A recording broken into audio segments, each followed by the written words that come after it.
السلام عليكم ورحمة الله وبركاته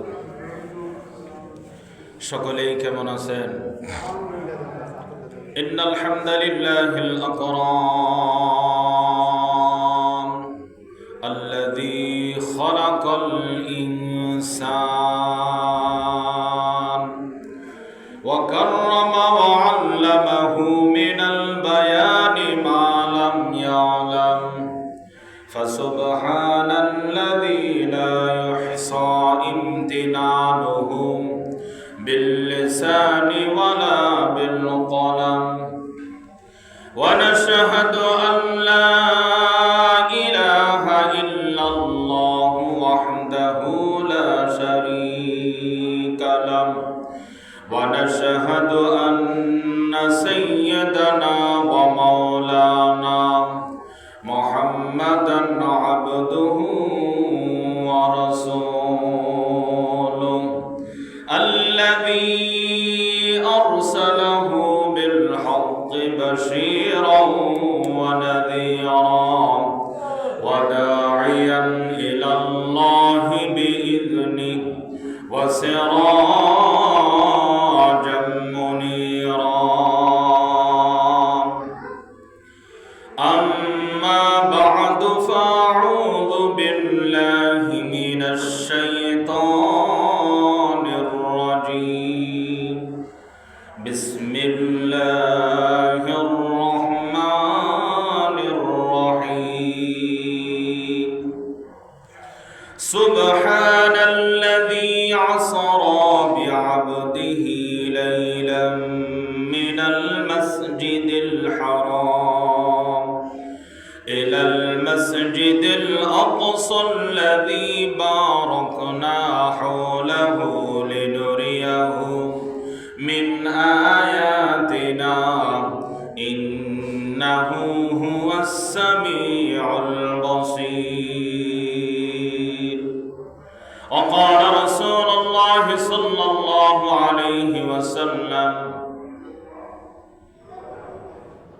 من صلى عليه واحدة صلى الله عليه عشرا وقال تعالى إن الله وملائكته يصلون على النبي يا أيها الذين آمنوا صلوا عليه وسلموا تسليما اللهم سيدنا مولانا محمد وعلى آل سيدنا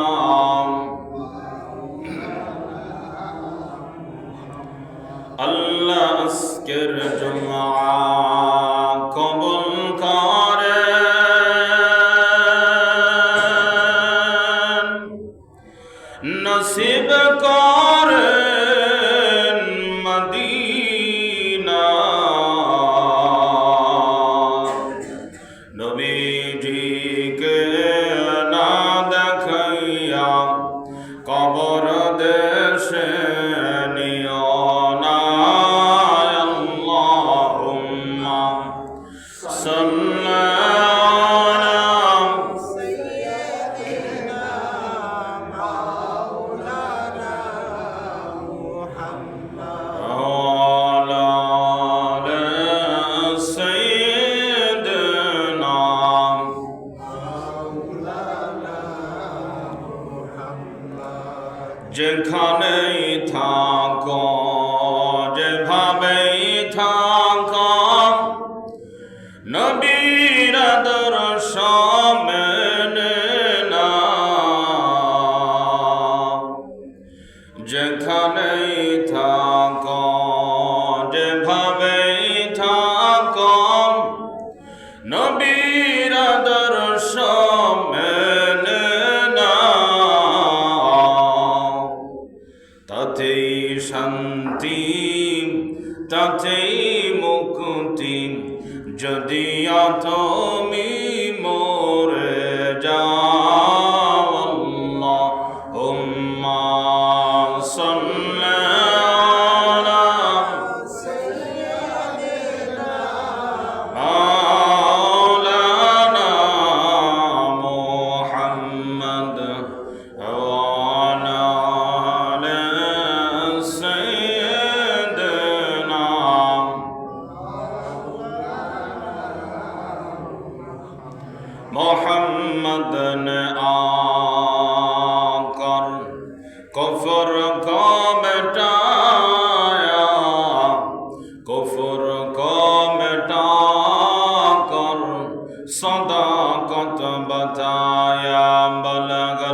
সাল্লু আলাইহি ওয়া আলিহি করিমুস সাজায়া জামিলুশ শিয়াম নবিউল বরাম শফিউল উমাম বালাগাল উলাম বিকামালিহি কশফাদ দুজা বিজামালিহি হাসানাত জামিউ খিসালিহি সাল্লু আলাইহি ওয়া আলিহি সুবহানাল্লাহ walhamdulillah la ilaha illallah subhanallah walhamdulillah la ilaha illallah la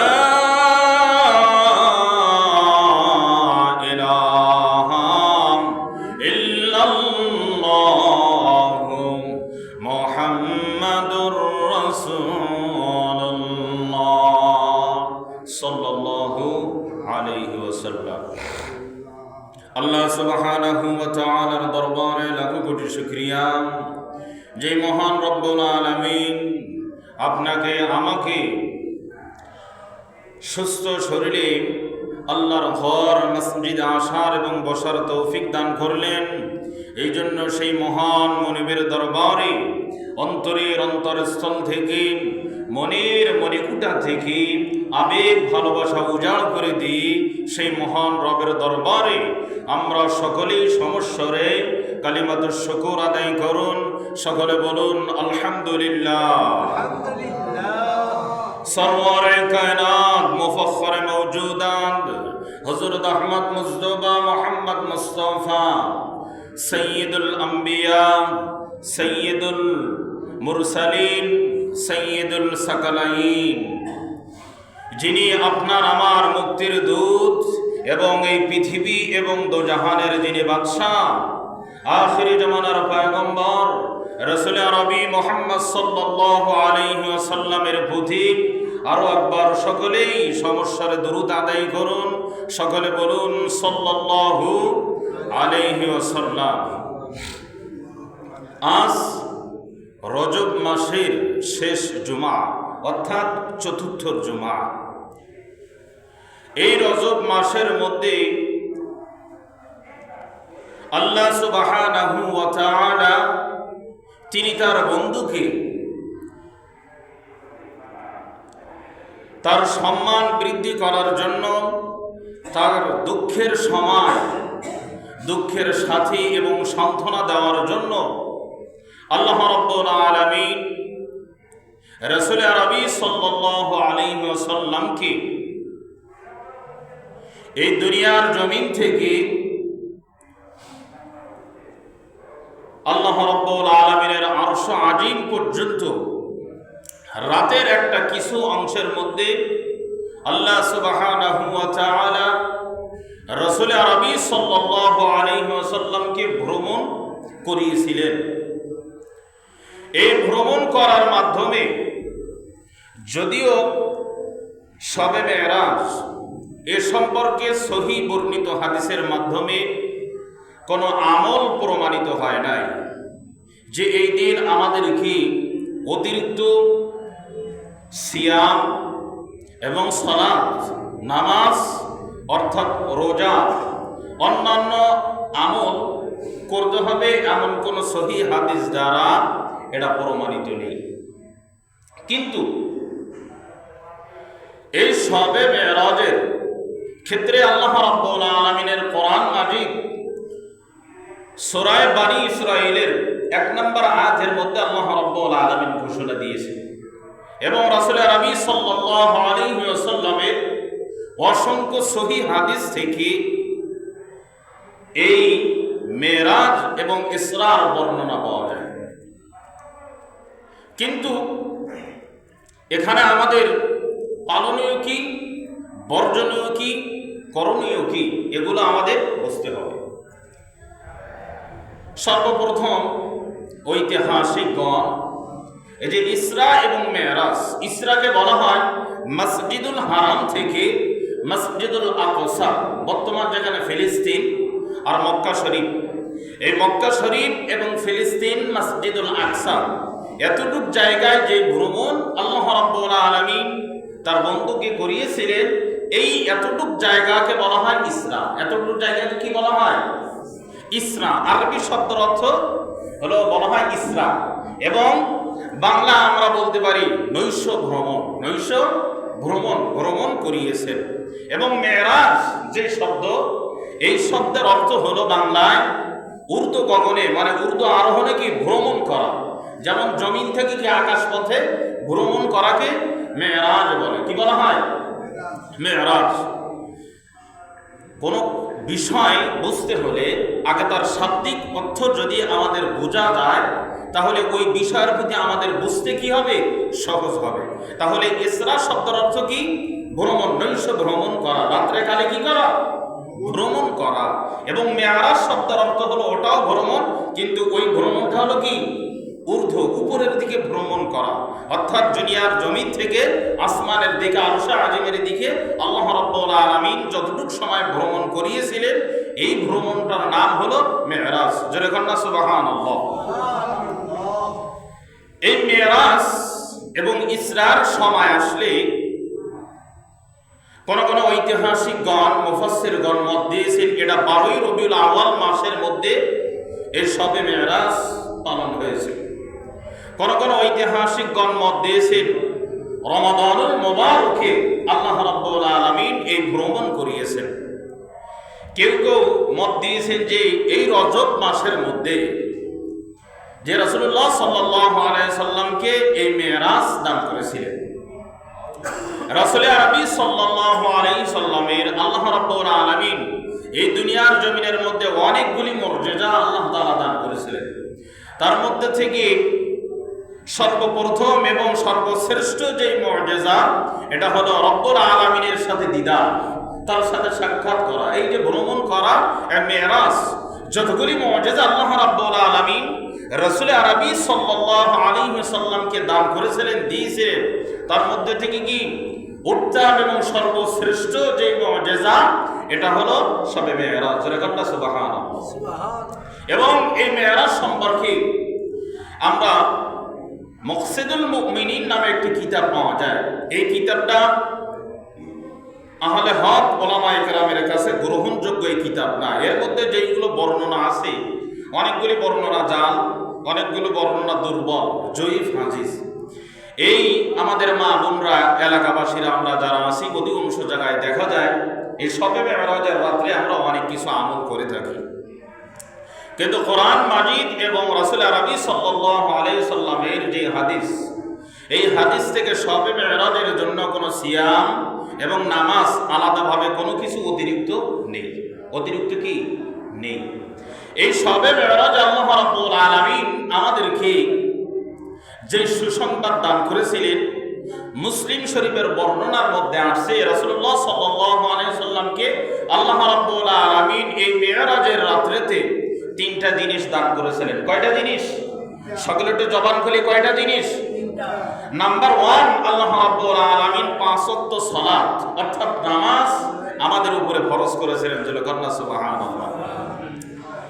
দ্বিতীয় নাম্বার হলো সূরাতুল বাকারা লাস্টের 2টা আয়াত, একবার শেষ 2টা আয়াত, আমানার রাসূলু বিমা উনজিলা, এখান থেকে নিয়ে একবার শেষ পর্যন্ত এই 2টা আয়াত দান করেছিলেন। সুবহানাল্লাহ। তৃতীয় নাম্বার হলো যে বান্দার শিরিক মুক্ত যত মারাত্মক গুনাহ থাক না কেন, এটা আল্লাহ রাব্বুল আলামিন ক্ষমা করে দেবেন। কিন্তু এই বান্দার জীবদ্দশার মধ্যে আল্লাহর সাথে শরীক থাকলে হবে না, শিরিক থাকলে হবে না। কোনো কিছুকে শিরিক থাকা বাদ দিয়ে যদি কোনো গুনাহ করে ফেলে বান্দা, তাহলে আল্লাহ রাব্বুল আলামিন এই গুনাহকে চাইলে তিনি ক্ষমা করে দেবেন। আমাদের এই শবে মেরাজের রাত্রি যে ভ্রমণ রাসূল আরবি সাল্লাল্লাহু আলাইহি সাল্লামকে করিয়েছিলেন, এখানে আমাদের এই 3টা জিনিস কি করেছেন? দান করেছেন। এবং ঘটনা আমরা যাব, সপ্তম আসমানে 7 নাম্বার যে আসমান, এই আসমানে রাসূল আরবি সাল্লাল্লাহু আলাইহি সাল্লামকে হযরত ইব্রাহিম আলাইহিস সালাতু ওয়াস সালামের সাথে সাক্ষাৎ করলেন। হযরত ইব্রাহিম আলাইহিস সালামের সাথে সাক্ষাৎ হওয়ার পরে রাসূল আরবি সাল্লাল্লাহু আলাইহি সাল্লামকে তিনি মারহাবা দিলেন, মারহাবা তাকে স্বাগতম জানালেন। জানানোর পর বলতেছেন, আপনার উম্মতদের জন্য একটি সুসংবাদ হলো, আপনার উম্মতরা জানে জান্নাত এমন একটি মাটি এবং জান্নাতের পানিগুলো সুমিষ্টি এবং জান্নাতের যেই জমিগুলো আছে, জায়গাগুলো আছে, এই জমিগুলো অত্যন্ত উর্বর এবং জান্নাতের মধ্যে যে বৃক্ষ তরুলতা হবে, সেই তরুলতা যেন হয় সুবহানাল্লাহ, আলহামদুলিল্লাহ, লা ইলাহা ইল্লাল্লাহ, আল্লাহু আকবার। হযরত ইব্রাহিম আলাইহিস সালাম আমাদের জন্য এই সুসংবাদ দিয়েছেন। কয়টা? যে জান্নাতের মাটিটা হবে নরম, তার পানিটা হবে সুমিষ্টি এবং যেই জায়গা আছে এই জায়গাটা হবে উর্বর এবং এই উর্বর জমির মধ্যে যেই গাছপালা হবে তরুলতা যেটা লাগানো হবে সেটা হলো কি? আপনার উম্মতদের বলে দেবেন সুবহানাল্লাহ, আলহামদুলিল্লাহ, আল্লাহু আকবার, লা ইলাহা অথবা লা ইলাহা ইল্লাল্লাহু, আল্লাহু আকবার। এই কালিমাগুলো জানাই যেই বান্দা বান্দিরা জপবে, তার অন্তরের মধ্যে বলার সাথে সাথে আল্লাহ রাব্বুল আলামিন এই জান্নাতের মধ্যে তাদের জন্য একটি করে গাছ রোপণ করে দেবে। জোরে বলুন সুবহানাল্লাহ।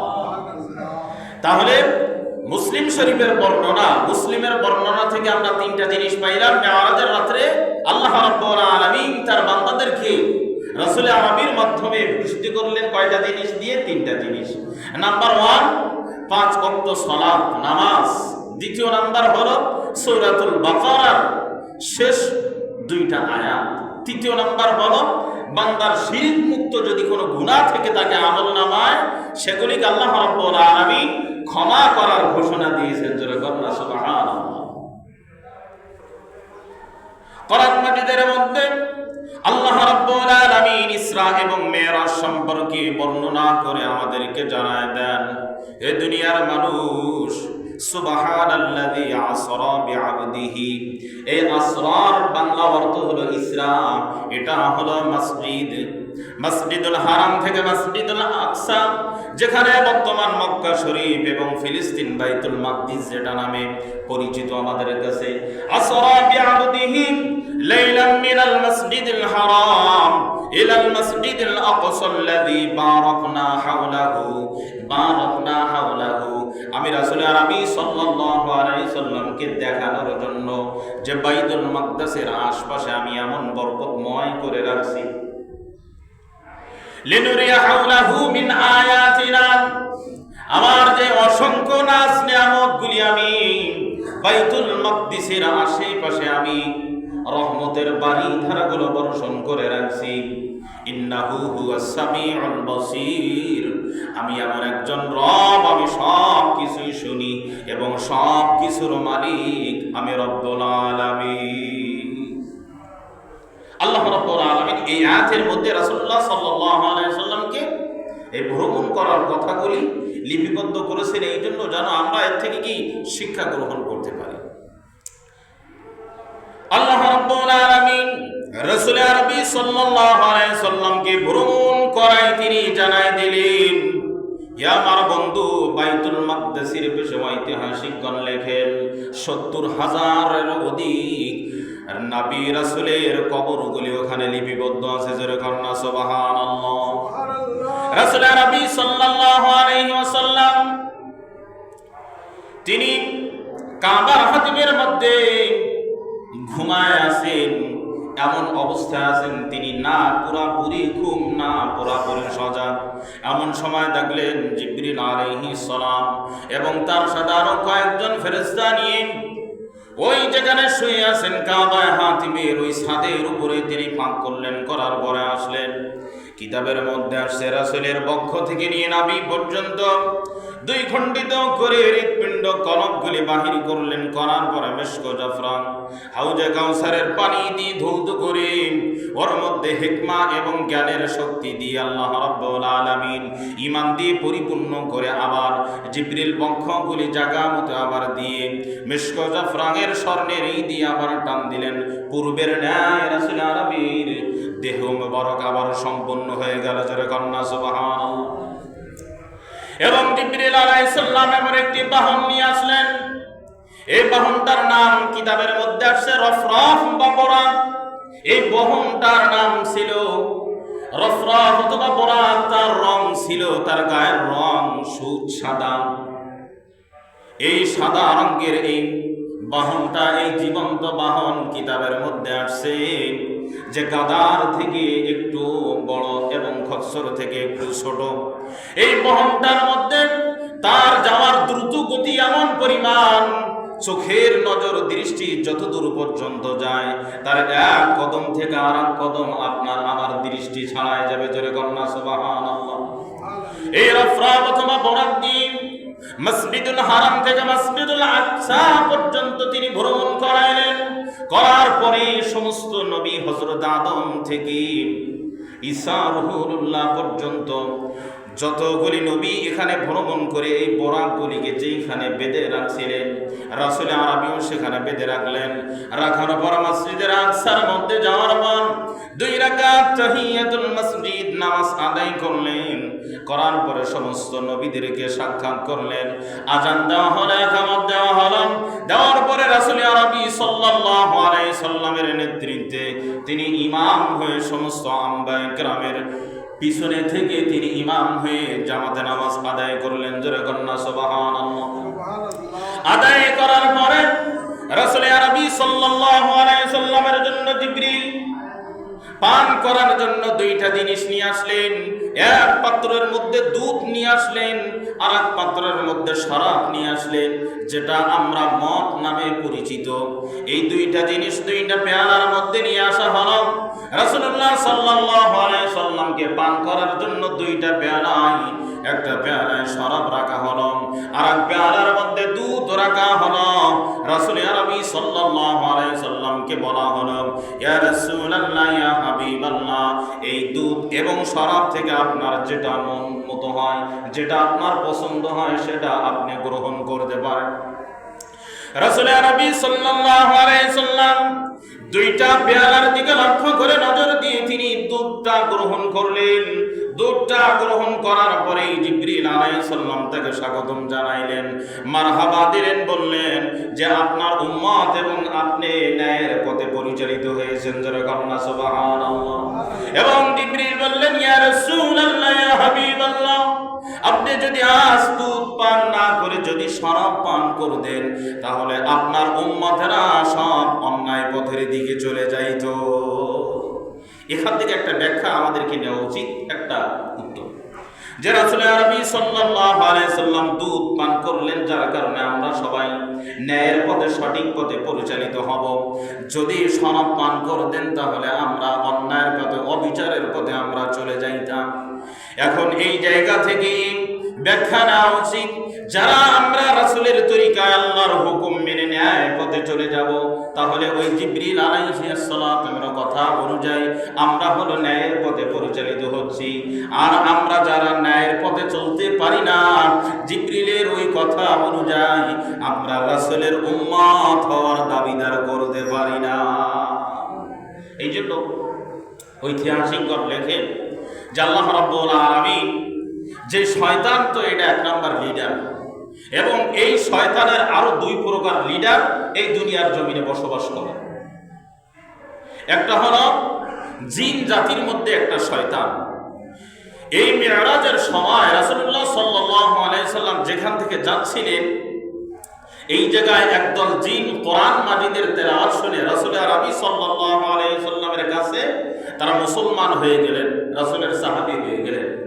এবং এক প্রকার মানুষ, যেমন মক্কার মানুষেরা ওই সময় যারা ছিলেন কুরাইশ বংশের বা অন্যান্য, এই রাসূলুল্লাহ সাল্লাল্লাহু আলাইহি সাল্লামের মিরাজের ঘটনাটা যেই সময় তাদের সামনে উপস্থাপন করা হলো, বলা হলো, সেই সময় তারা মেনে নিতে পারলেন না। এরা এক শ্রেণীর শয়তান। তাহলে দুনিয়ার জমিনের মধ্যে শয়তান হলো তিন শ্রেণীতে বিদ্যমান। এক শ্রেণীর শয়তান হলো মানুষের মধ্যে, দ্বিতীয় নাম্বার শ্রেণীর শয়তান হলো জিন্নাত, যেটাকে আমরা দেখতে পাই না। অনেকে বলে না যে জিনে পাইছে, জিনে ধরছে, এই এক জাতি। এবং আরেকটা হলো তো শয়তান, মূলত শয়তান তো রয়েছে। এবং এই শয়তান, এক নাম্বার যে শয়তান, এই শয়তান জিন জাতি এবং মানব জাতি, এই দুই জাতির মধ্যে প্রবেশ করে অন্য অন্য মানুষ এবং জিনকে, এই এক নাম্বার শয়তান সে ধোঁকা দিতে থাকে। সবসময় কি করতে থাকে? ধোঁকা দিতে থাকে। এই জন্য যেই সময় যে মানুষ রূপে যে শয়তানগুলি রাসূল আমির জামানায় তারা বিদ্যমান ছিল, তারা যেই সময় এই মেরাজের কথা যেই সময় তাদের কাছে আসলো, তাদের কর্ণগহরে যেই সময় পৌঁছাইল, তারা বলল যে এটা কখনো সম্ভব হতে পারে না।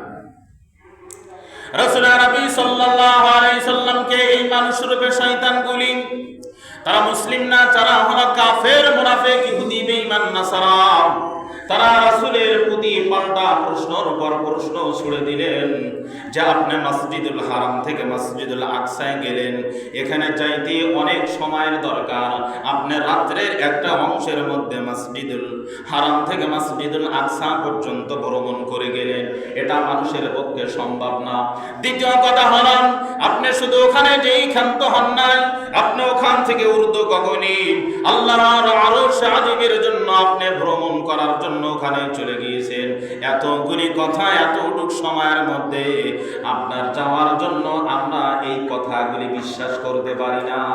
এরা হলো মানুষ রূপে শয়তান। ওই সময় তারা মুসলিম হয় নাই, তারা রাসূলকে সত্য রাসূল হিসেবে বিশ্বাস করতে পারে না।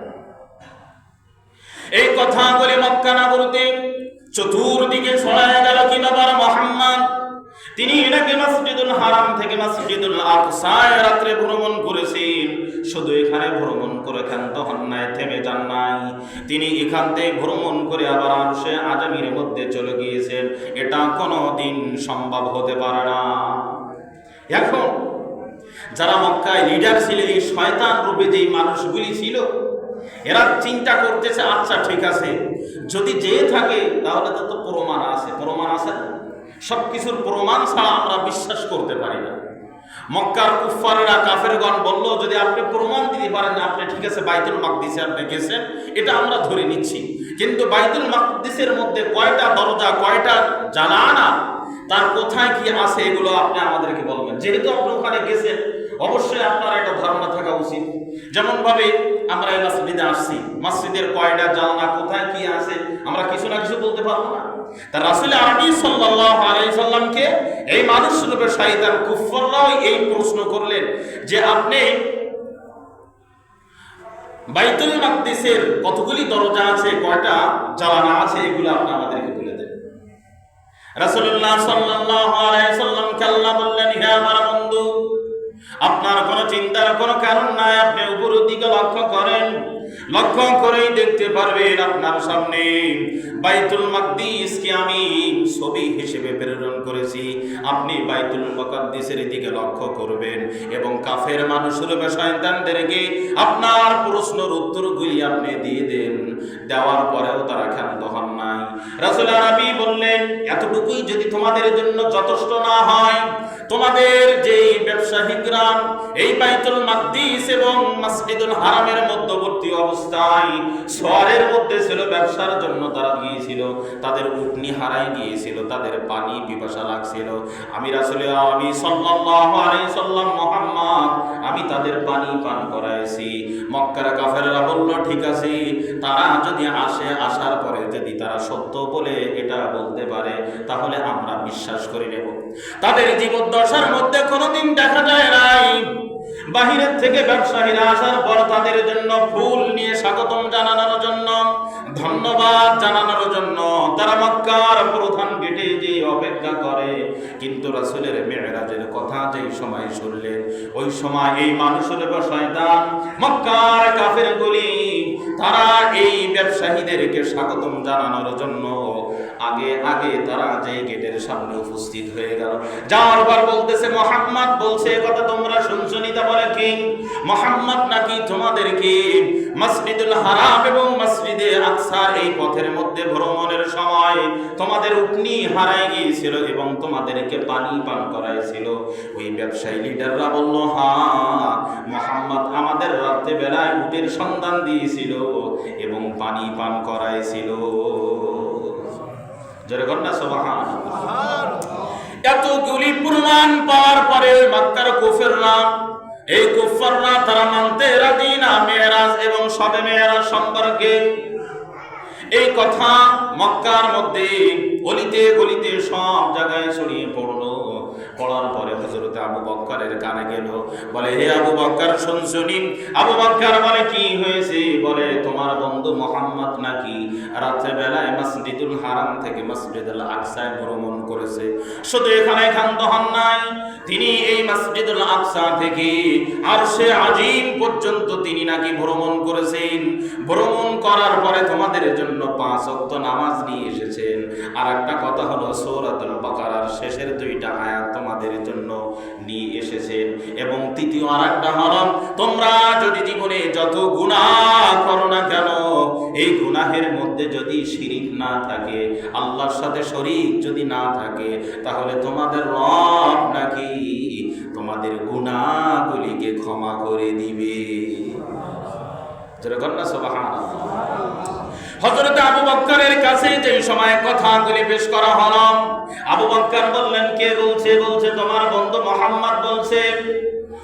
হযরত আবু বকর রাদিয়াল্লাহু তাআলা আনহু বলেন, হে মক্কার কাফেররা, হে মক্কার জনগণরা শুনে রাখো, মানুষরা শুনে রাখো, যদি আমার মুহাম্মদ আমার বন্ধু এই কথা বলে থাকি, তিনি মসজিদুল হারাম থেকে মসজিদুল আকসা, ওখান থেকে আরশে আজিমে ভ্রমণ করেছে, এটা হলে আমি আল্লাহি নিঃসন্দেহে আমার রাসূলের কথা সত্য।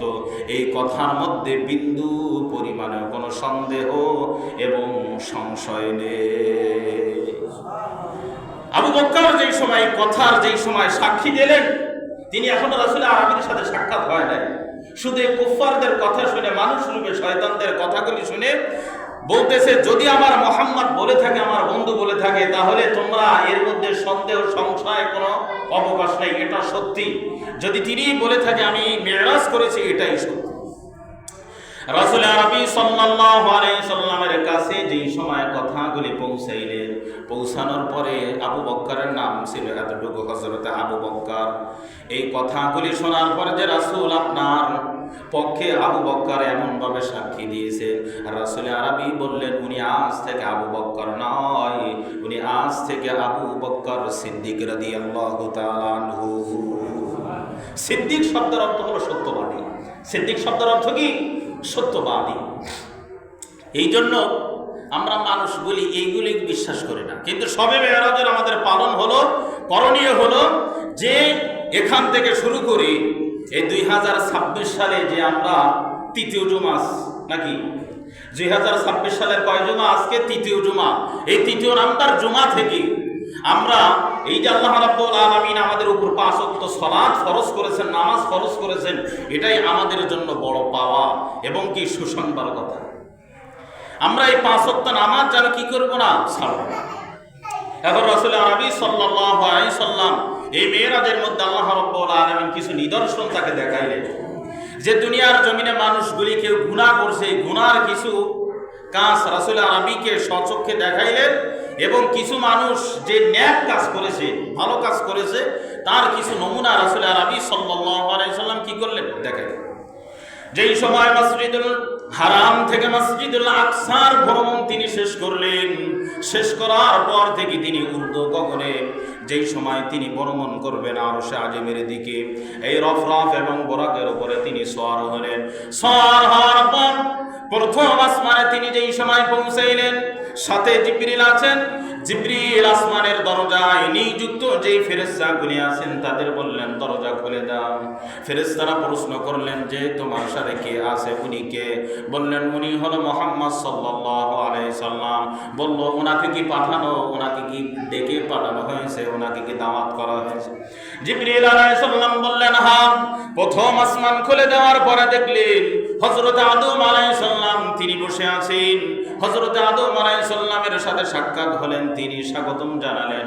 জানানোর পর বললেন যে তোমার পরে সুসংবাদ, তুমি হলো শেষ নবী, তুমি হলো আমার নেককার সন্তান। কিন্তু হযরত আদম আলাইহিস সালামের ডান পাশে কিছু রূহ আছে এবং বাম পাশে কিছু রূহ আছে। মানুষের আকৃতি, মানুষের সুরাতগুলি আছে। হযরত আদম আলাইহিস সালাম যেই সময় ডান দিকে ফেরেন, মুখটা চেহারাটা ঘোরান ডান দিকে, সেই সময় হযরত আদম আলাইহিস সালাম হাসতে থাকেন। আর বাম দিকে যেই সময় চেহারাগুলি ঘোরান, বাম দিকের রূহগুলি দেখে তিনি কাঁদতে থাকেন। জিবরিলকে প্রশ্ন করা হলো হযরত আদম কেন ডান দিকে তাকায় হাসতে থাকে আর বাম দিকে তাকায় তিনি কাঁদতে থাকে, এর কারণটা কি জানতে চাই। জিবরিল বললেন হযরত আদম আলাইহিস সালামের ডান সাইডে যেই রূহগুলো দেখানো যাচ্ছে, এই রূহগুলো সবই হবে নেককার, এদের দিকে এরা সকলেই হবে জান্নাতবাসী। এদের দিকে হযরত আদম আলাইহিস সালাম যেই সময় লক্ষ্য করেন, দেখেন তাদের দিকে তিনি আনন্দে তিনি হাসতে থাকেন। আর যেই সময় বাম দিকে লক্ষ্য করে হযরত ওমর দেখে আমার এই সন্তানগুলি জাহান্নামে চলে যাবে, এরা জাহান্নামী হয়ে গিয়েছে, এই জন্য ওদের এই দুঃখ কষ্টের কথা মনে করে হযরত আদম তিনি কান্না করতে থাকেন। এবং প্রথম আসমানের কার্যক্রম শেষ করার পর দ্বিতীয় আসমানের মধ্যে যাওয়ার জন্য তিনি প্রস্তুত হলেন। যাওয়ার পরে প্রথম আসমানে যে প্রশ্ন করেছিলেন ফেরেশতারা, দ্বিতীয় আসমানে একই প্রশ্ন করলেন। দ্বিতীয় আসমানের প্রশ্ন সব শেষ করার পরে আসমানের মধ্যে ঢুকানো হলো। সেখানে ঈসা ইবনে মারইয়াম আলাইহিস সালাতু ওয়াস সালামের সাথে সাক্ষাৎ হলো। সেখানে সাক্ষাৎ হওয়ার পরে রাসূল আরবীকে স্বাগতম জানালেন। দ্বিতীয়, তৃতীয়, চতুর্থ, পঞ্চম এইভাবে সাক্ষাৎ করে থাকতেন। মুসা আলাইহিস সালাম, হারুন আলাইহিস সালাম, ইউসুফ আলাইহিস সালাম, ইদ্রিস আলাইহিস সালাম এবং সপ্তম আসমানে যে হযরত ইব্রাহিম আলাইহিস সালামের সাথে সাক্ষাৎ করা হলো। সাক্ষাৎ করার পরে তিনি বললেন আপনার উম্মতদের জন্য জান্নাতের মাটিটা নরম এবং তার পানিগুলো সুমিষ্টি, যেই কথা আমি শুরুতে বলেছি, এবং তার বৃক্ষ, তার মাটিগুলো বহুত উর্বর, অনেক উর্বর, এবং তার বৃক্ষ যে গাছ হবে আপনার উম্মতদের জানাই দেবেন সুবহানাল্লাহ, আলহামদুলিল্লাহ, লা ইলাহা ইল্লাল্লাহ, ওয়াল্লাহু আকবার। আপনার বান্দারা যেন এই তাসবিহগুলো জপে জপে জান্নাতের মধ্যে গাছের মালিক হয়ে যায়। তাহলে আমরা যে সুবহানাল্লাহ বলি, এই সুবহানাল্লাহর বলার ফজিলত এবং শিক্ষা কে দিয়ে দিয়েছেন? এই শিক্ষা দিয়েছেন রাসূল আরবীর মাধ্যমে। আমাদের আদি পিতা বা জাতির পিতা আমরা যেটা বলি, এই ইব্রাহিম আলাইহিস সালাতু ওয়াস সালাম আমাদেরকে এই শিক্ষা দিয়েছেন। যেটা কান্না সুবহানাল্লাহ। সপ্তম আসমানের ভ্রমণ শেষ করার পরে, কার্যকলাপ সব কিছু শেষ করার পরে আরশে আজিমে আল্লাহ রাব্বুল আলামিনের সাথে দিদারের জন্য তিনি গেলেন। যাওয়ার পরে রাসূল আরবী সাল্লাল্লাহু আলাইহি সাল্লামকে রব্বুল আলামিন তার বান্দাদের জন্য দিদার দিলেন, তাদের সান্ত্বনামূলক যে এইগুলি দিলেন, তারা যদি এই কাজগুলি করতে পারে, আমলগুলি করতে পারে, দুনিয়ার জমিনে যতই কষ্ট করুক না কেন, তাদের জন্য জান্নাতে আমি এমন নাজ নেয়ামত রাখছি, কিতাবের মধ্যে আসছে দুনিয়ার কোনো চোখ সেই নাজ নেয়ামতের কথা কল্পনা এবং ভাবতেও পারবে না। তাহলে কি পরিমাণ নাজ নেয়ামত সেখানে আছে। এখন রাসূল আরবী সাল্লাল্লাহু আলাইহি সাল্লাম রব্বুল আলামিনের সাথে সাক্ষাৎ শেষ করার পরে চলে আসবেন। এখানে যাইতে যে আমরা যেই গুনাহগুলি করে থাকি, এখানে হাদিস শরীফের মধ্যে আসছে 8টা গুনাহ, 8টা জাহান্নামের আযাব আল্লাহ রাব্বুল আলামিন এই বান্দাদের উপর নাজিল করেছেন, সেটা স্বয়ং স্বচক্ষে রাসূল আরবী সাল্লাল্লাহু আলাইহি সাল্লাম দেখেছেন। এই 8টা কথা বলতে গেলে টাইমের সংক্ষেপ, আল্লাহ যদি হাতে বাঁচায় সামনের সপ্তাহে 8টার ঘটনা বর্ণনা করব, কিন্তু রাসূল আরবী সাল্লাল্লাহু আলাইহি সাল্লাম আল্লাহর সাথে তার দিদার সাক্ষাৎ শেষ করার পরে যে সময় আসলেন, এই উম্মতের জন্য 50 ওয়াক্ত নামাজ বরাদ্দ করে দিলেন, যা আপনার উম্মত আমার শুকরিয়া জ্ঞাপন করবে, আমার শুকরিয়া আদায় করবে 50 ওয়াক্ত নামাজের মাধ্যমে। জোরে কন্যা সুবহানাল্লাহ। কিন্তু ইব্রাহিম আলাইহিস সালামের কাছ থেকে চলে আসলেন এবং ষষ্ঠ আসমানে হলো হযরত মুসা আলাইহিস সালাতু ওয়াস সালাম। মুসা আলাইহিস সালাম এমন একজন নবী, সমস্ত নবীর মধ্যে আদম আলাইহিস সালাম থেকে নিয়ে আমাদের নবী মুহাম্মদ সাল্লাল্লাহু আলাইহি ওয়াসাল্লাম পর্যন্ত যত নবী আসছেন, এই নবীদের মধ্যে, নবী রাসূলদের মধ্যে হযরত মুসা আলাইহিস সালাম হলো কড়া নবী। মুসা আলাইহিস সালামের মেজাজ এত গরম, এক থেকে যদি 2 মাইশুক, কোনো কথা নেই। যেমন কারুন মুসা আলাইহিস সালামকে একটি দোষ দিয়েছিলেন, দেওয়ার পরে মুসা আলাইহিস সালাম বললেন যে আমি তো এই দোষ করি না। প্রমাণ হওয়ার পরে মুসা আলাইহিস সালাম বললেন যে এখন কারুনকে শাস্তি দিব। মুসা আলাইহিস সালাম বললেন, আল্লাহ আমাকে শক্তি দেন, মাটি যেন আমার কথা শোনে। কারণ সেই সময় মুসা আলাইহিস সালামের কাছে ক্ষমা চাইতেছে যে মুসা আমাকে ক্ষমা করে দাও। হযরত মুসা আলাইহিস সালাম কারুনকে ক্ষমা করেন না। আল্লাহ তাআলা ওনাকে এত মেজাজ, এত কঠোর মেজাজ দিয়েছিলেন যে এই মেজাজ অন্য কোন নবীকে দান করেন না।